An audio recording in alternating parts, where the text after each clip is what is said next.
Assalamualaikum warahmatullahi wabarakatuh. Perkenalkan, nama saya Rika Widyaningsi dari kelas 3A Universitas Sultan Ageng Tirtayasa. Pada kesempatan kali ini saya akan membahas mengenai materi teori bilangan, yaitu keterbagian. Keterbagian memiliki definisi, yaitu bilangan bulat A membagi habis bilangan bulat B atau ditulis dengan A habis membagi B. Apabila ada suatu bilangan bulat K sedemikian hingga B sama dengan K dikali A. Jika A tidak membagi habis B, maka ditulis A tidak habis membagi B. Contoh dari bentuk dari keterbagian yaitu 5 habis membagi 30. Karena ada suatu bilangan bulat yaitu 6, sedemikian sehingga 30 sama dengan 5 dikali 6. Contoh lainnya yaitu 8 tidak habis membagi 27 karena tidak ada suatu bilangan bulat K sedemikian sehingga 27 sama dengan K dikali 8. Dalam keterbagian terdapat beberapa teorema. Teorema yang pertama yaitu jika A habis membagi B dan B habis membagi C, maka A habis membagi C. Bukti untuk teorema tadi yaitu pertama kita uraikan A habis membagi B dan B habis membagi C menjadi bentuk B sama dengan K dikali A dan C sama dengan M dikali B.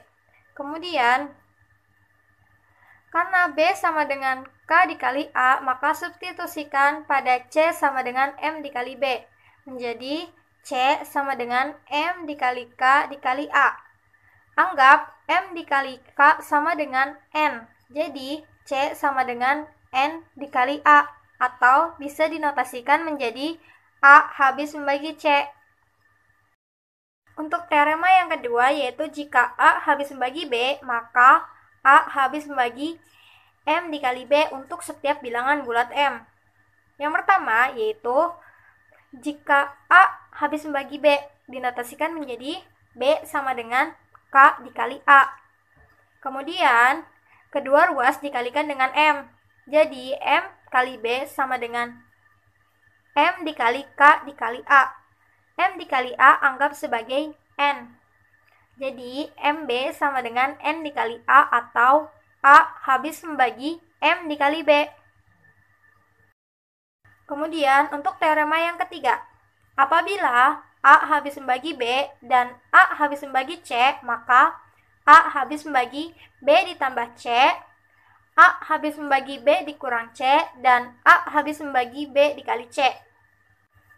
Pembuktian untuk teorema yang ketiga, yang pertama, A habis membagi B atau B sama dengan K dikali A. Kemudian A habis membagi C atau C sama dengan M dikali A. Kemudian B dikurang C sama dengan KA dikurangi M dikali A. B dikurang C sama dengan A, buka kurung, K dikurang M. Jadi A habis membagi B dikurang C. Dengan cara yang sama, terbukti bahwa A habis membagi B ditambah C dan juga A habis membagi B dikali C. Untuk teorema yang keempat, berbunyi apabila A habis membagi B dan A habis membagi C, maka A habis membagi M dikali B dan N dikali C untuk setiap bilangan bulat M dan N. Pembuktian teorema ini hampir sama seperti dengan teorema sebelumnya. Kemudian yang terakhir untuk teorema yang kelima. Teorema kelima sendiri memiliki beberapa poin, yaitu sebagai berikut. Karena sudah dibahas mengenai definisi dan juga beberapa teorema dari keterbagian, sekarang kita akan coba mengerjakan contoh soal dari keterbagian. Contoh soal yang pertama yaitu buktikan jika A habis membagi B dan C habis membagi D, maka AC habis membagi BD. Langkah pertama yang harus dilakukan yaitu mengubah A habis membagi B menjadi B sama dengan K dikali A. Dan juga C habis membagi D diubah menjadi D sama dengan N dikali C. Lalu kemudian keduanya dikalikan. B dikali D sama dengan K dikali A dikali N dikali C. B dikali D sama dengan M A dikali C atau AC habis membagi BD.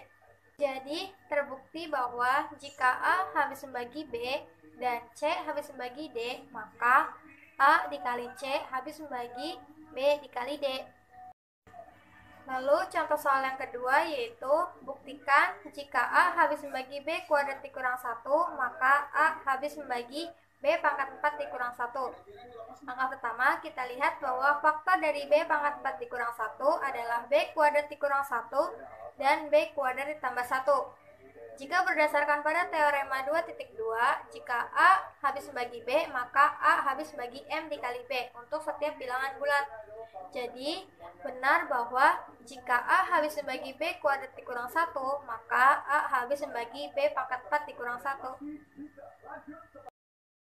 Sekian pembahasan mengenai keterbagian dan juga beberapa contoh soal dari keterbagian. Kurang lebihnya mohon maaf. Sekian dan terima kasih.